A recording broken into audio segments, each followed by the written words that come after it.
9 in a circle and then vary the pitch and roll as you do it.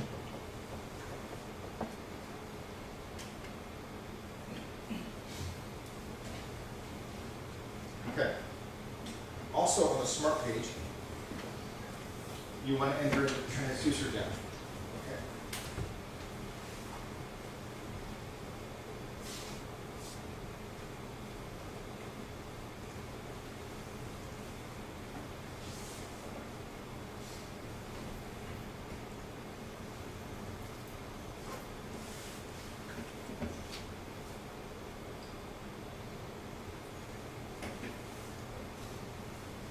Okay. So the transducer depth is the distance from the water surface below the water. This is the transducer depth. That's the first one. Okay? So we have to know how far down underwater we're submerging this device. So it's from the bottom face of the vertical beam to where the water sits on here. That's that transducer depth. And that's an area that we don't measure. Then, there's something called a screening distance. For example, if this is a very big boat, a very big vessel, there might be a lot of turbulence coming into the boat. If this is a very big boat. This boat, no problem. It's very smooth. But if you're on a big boat, you might have some turbulence. So this area, maybe you don't want to measure it because there's turbulence. We have what's called the screening distance, and you can tell the software only use the data here and down. Try not to use this data because there's turbulence. So we can tell the software that.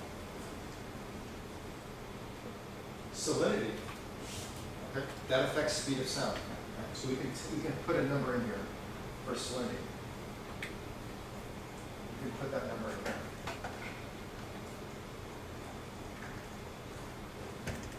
And magnetic declination, -3 for tension.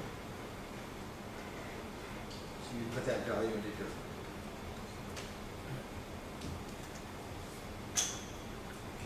Compass heading alignment. That's the alignment between the magnetic compass and the GPS. We can do an alignment value for that. So we'll talk about that tomorrow as well. Okay.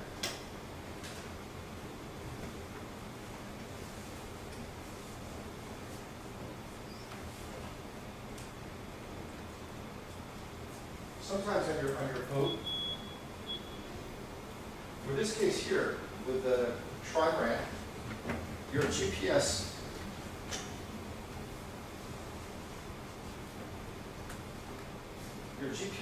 is directly above M9, okay? But there are cases where you're in a big boat where the GPS might be here and the M9 is here. You're on a big boat and it's not possible to put it here. We actually have a way of putting in an X and a Y offset, put it in different locations, and actually Z as well.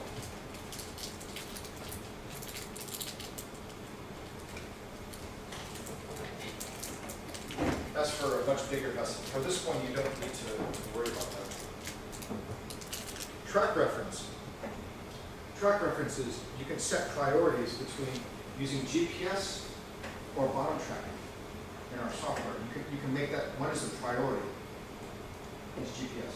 But you might lose GPS, right? Because of clouds or there's tree coverage, and then it falls back to bottom tracking. So the system will automatically switch to bottom tracking. But your priority is GPS. Depth reference. So we can set the priority as vertical beam, but it backs up to the 4-beam average. Coordinate systems, you can pick ENU or XYZ or beam. But for most of you, you should be using the ENU coordinate system. Speed of sound. You can put that in if you want. Composite track. that means if you say yes to composite track, that means it's a combination of GPS and bottom tracking together. That means if your priority is GPS but you lose it, the software puts in bottom tracking. Okay. If you turn that off, then there will be gaps in your data. So if you want to be very pure, say, I only want GPS, I don't want bottom tracking, you turn off composite. But if you want both, and you can accept both, then you can enable composite.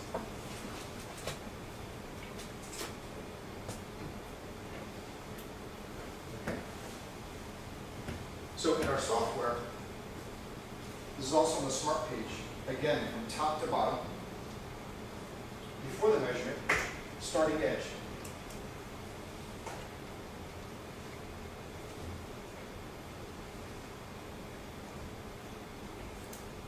So let's say this is the river, and this is the ocean. Okay. And the river's going that way, well, it's reversing. But let's just say the water's going that way. So is this the left side or the right side? People know which way. All right, so this is the left edge, and that's the right edge. So you face the ocean, and then that's what shows you left and right. Okay. So the starting edge, okay, you have to know where your boat is. You have to position your boat near the edge. Okay. But one of the requirements is two data cells. So you move your boat to the edge, and you have to make sure that you have data, at least 2 cells of data to start. You cannot start with no data. You need to have a holding position where you're getting ready to take a measurement. There needs to be 2 cells. And then you measure the distance to the edge. Okay.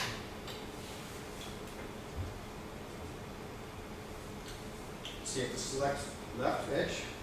What's the distance? The method, if it's a slope bank or a vertical bank, we offer that option. So gauge height. So if you're in an area, this is a good example, because the ocean is rising and falling with tides. You might have a station here that measures water level. Okay, there might be a water level station here.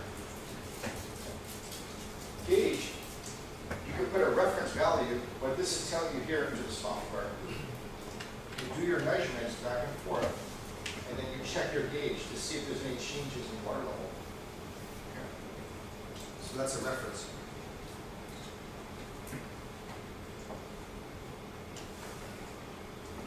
We were talking about this earlier, Professor, about extrapolation.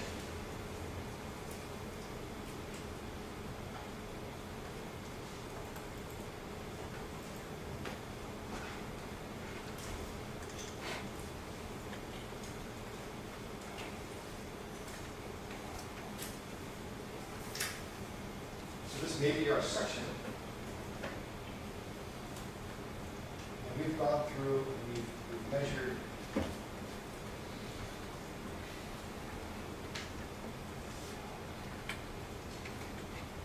this is the measured area. That's what we try to measure.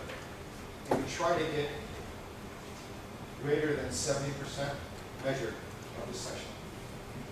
So of the total discharge, we try to get more than 70% measured. But there are areas we can't measure. Right here at the top is the transducer depth, the small blanking region at the top.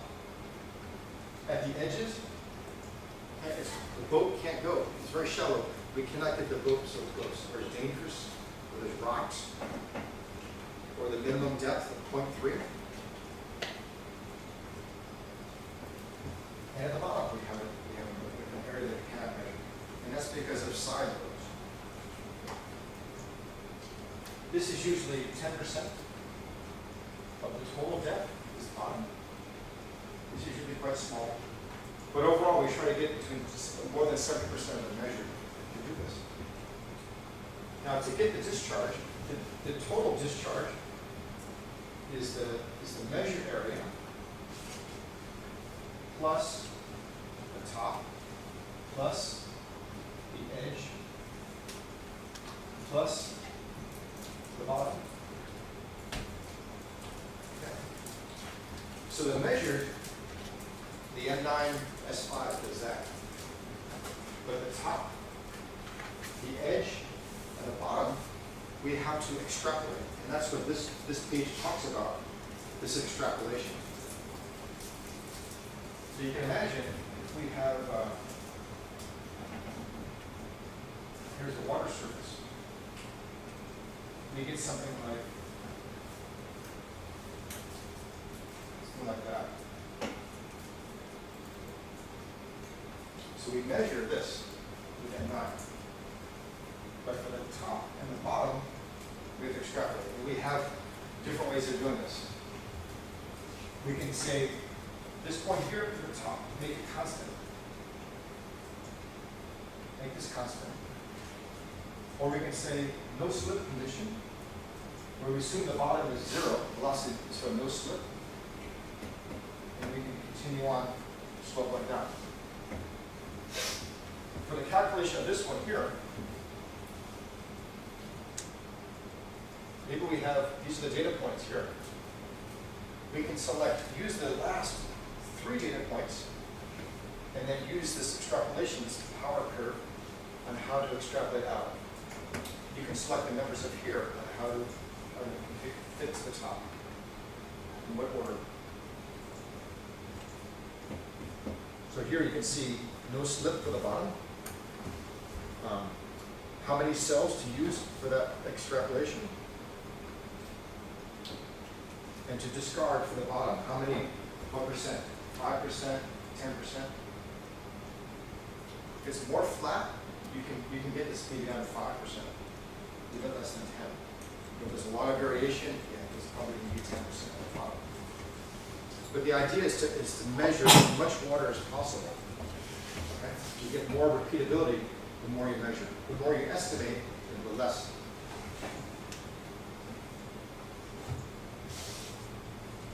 Okay, well, you've done all that. You've done your compass calibration, you've done your diagnostics, you filled in the screen, you did a moving boat test, you've done a lot of stuff.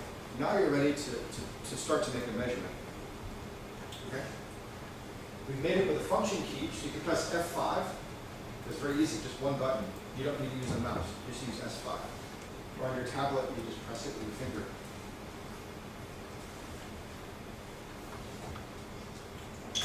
Okay.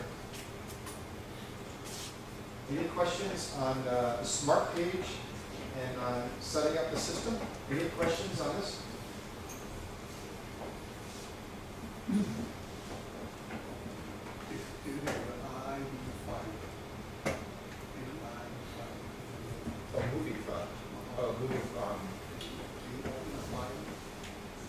To show the movie setup?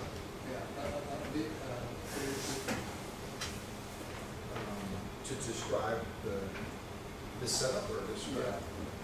If you go to our website, and also on YouTube, we have a bunch of training videos that you can see that does a lot of this.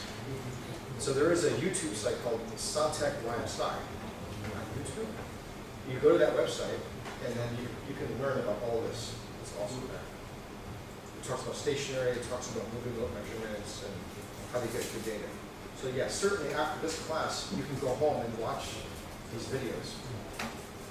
Also helpful for you.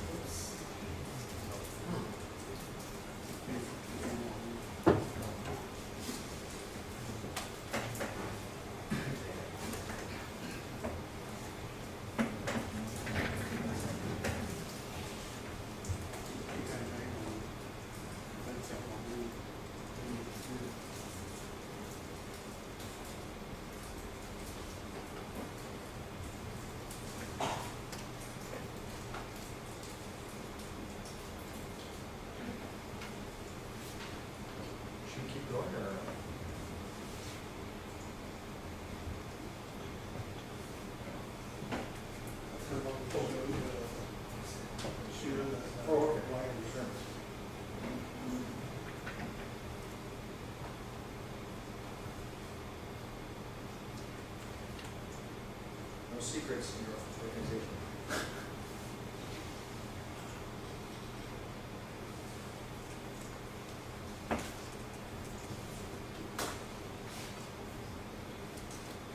It's nice to be in Taiwan. I can use Google. In China, I cannot use Google. I can use Facebook and Google. So when I come here, I do many things. It's good.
If you go to SonTek, you go to our website, there's a lot of materials here as well.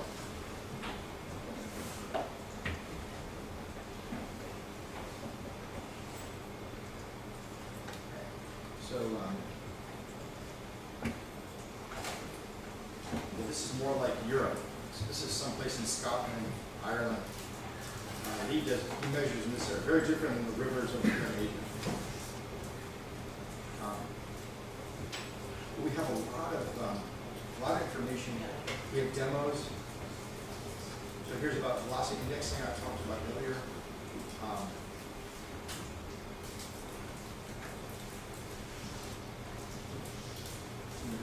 Here's an example. This is a guy I'm going to meet later today.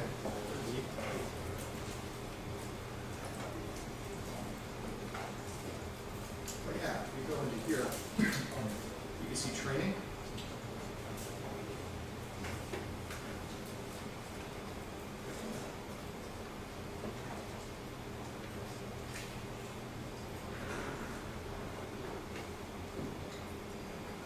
See some of the videos here.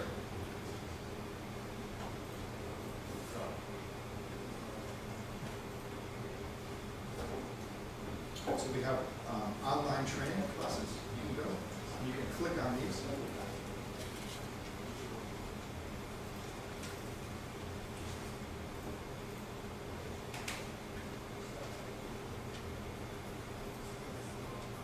So here's one on high flow conditions. This is in South Africa, and here's a case in high flow. You want to avoid the disturbance from this boat. So here they put it in the very front of the boat. This is in South Africa, and they didn't want the interference from this boat, so they put it into the very front of the bow to avoid any disturbance. Maybe this is interesting for you guys, I guess.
they actually collected data and determined that this mounting on the valve with this type of flange provides the best stability. Okay, so now they're going to go and get in their position and begin to measure it.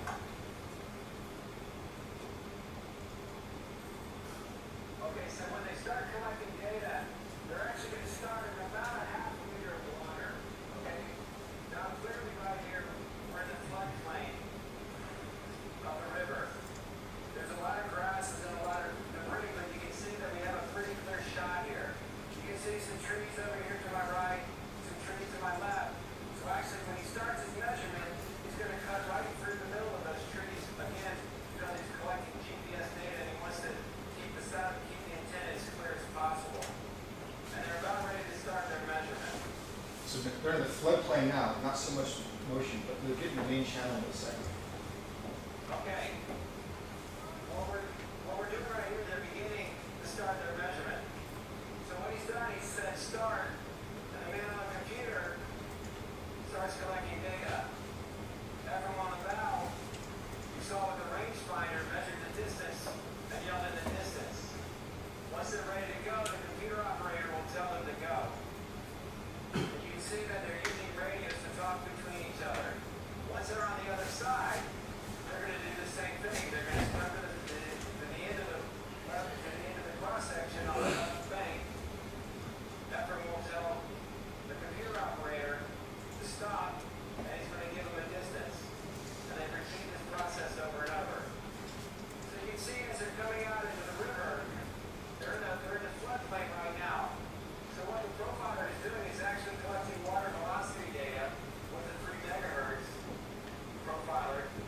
It's actually bottom tracking using the 1 megahertz. It's also collecting the vertical beam data, and it's simultaneous to all of that, it's collecting GPS data with the RTK correction at 10 hertz. So again, you can see his technique as he's going out. He's maintaining a very steady cross section. Now he's getting into the high velocities. The velocities right there are around 3 to 3.5 meters per second. So it takes a pretty good boat operator to perform this. And you can see you're getting a little bit of motion of the boat, but it's again, he's maintaining a nice stable measurement. One thing you'll notice about the boat, notice how steady it is. It's not doing a lot of bouncing, pitching, and rolling to the side. Again, all that extra motion, the sensor has pitch and roll, the instrument has pitch and roll sensors. The tagline across, you know, the section. For that. But in good practice, the more stable we can make a cross section measurement, the better the measurement will be. Again, once it gets into the deeper depths, it's going to transition from water profiling on the 3 megahertz to water profiling on the 1 megahertz. Then automatically, as it comes into shallow water again, it's going to switch to water profiling on the 3 megahertz. As it's water profiling on the 3 megahertz, in 5 meters of water, it's going to be using cell sizes around 25 centimeters in length. As it gets into shallow water, it's going to decrease automatically those cell sizes to get a lot more resolution in the depth as it goes along the edges. And all of this is automatic. So you can see he's over there on the edge. They did their measurement. They've called in the distance, and they're getting ready to start another measurement. They're going into position right now. The computer operator is just told him to start moving. So in this case, they have radio that's Maximum walkie-talkies. depths of the river right now are only about 6 or 6.5 meters. Also, you can see a lot of standing waves out in that center cross section. Okay, so as he navigates through this, again, he's constantly adjusting the course and position of the boat. And he's also, if you notice, he's always pointed upstream. Okay, that's a good idea, is to keep the transducer upstream of the boat, again, to prevent any type of interference that might occur caused by the boat.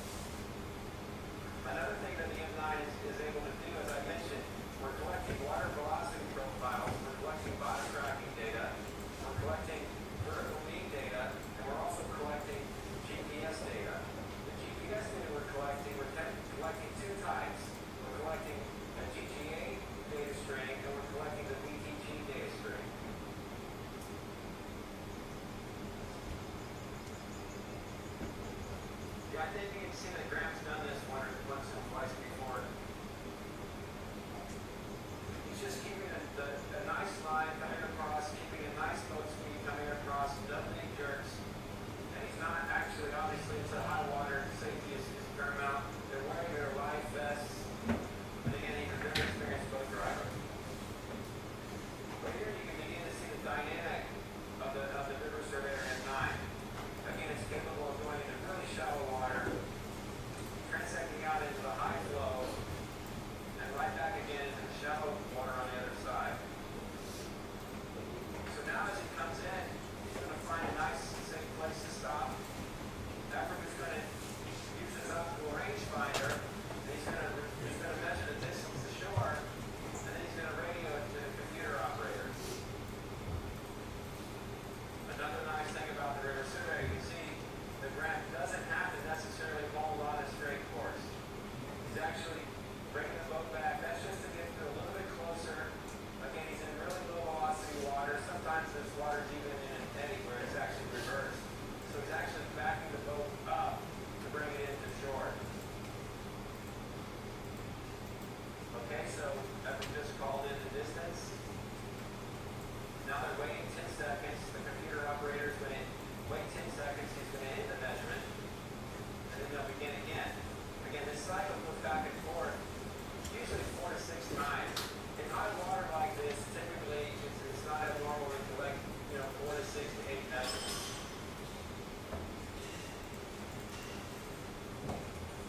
Anyhow, there's a lot more videos out there.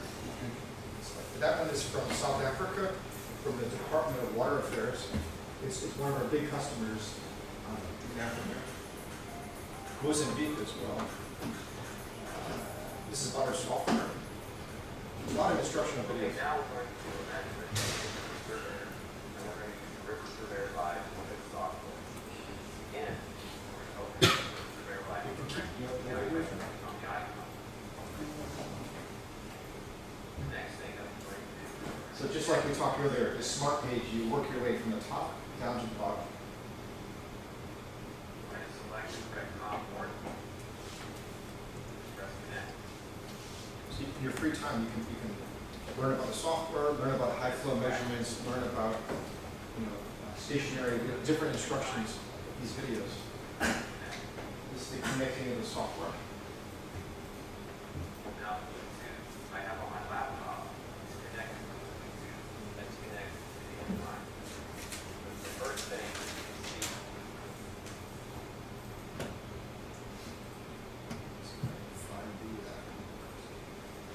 The first thing you can see on the screen here is it's ordered in step 1, step 2, and so forth.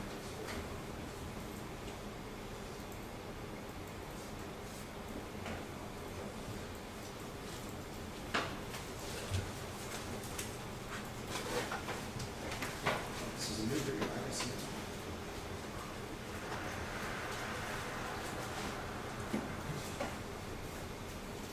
This is in Brazil.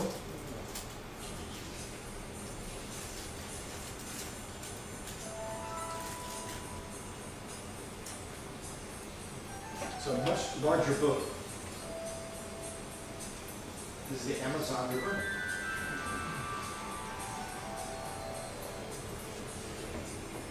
Amazon Hood. This is in Sichuan. I made this measurement. And that's with a cable way and a sounding way.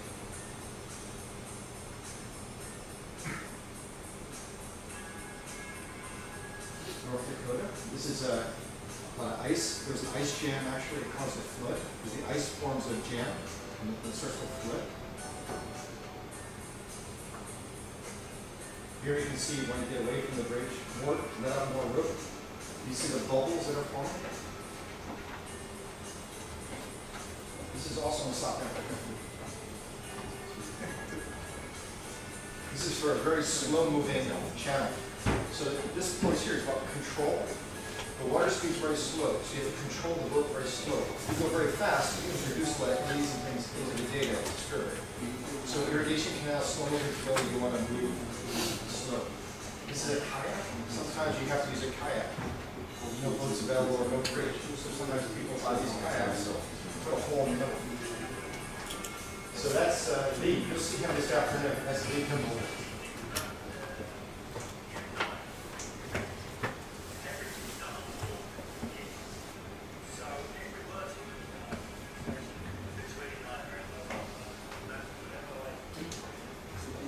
That's Lee. So you'll see him today. He's on an airplane or on the high-speed train. High-speed train.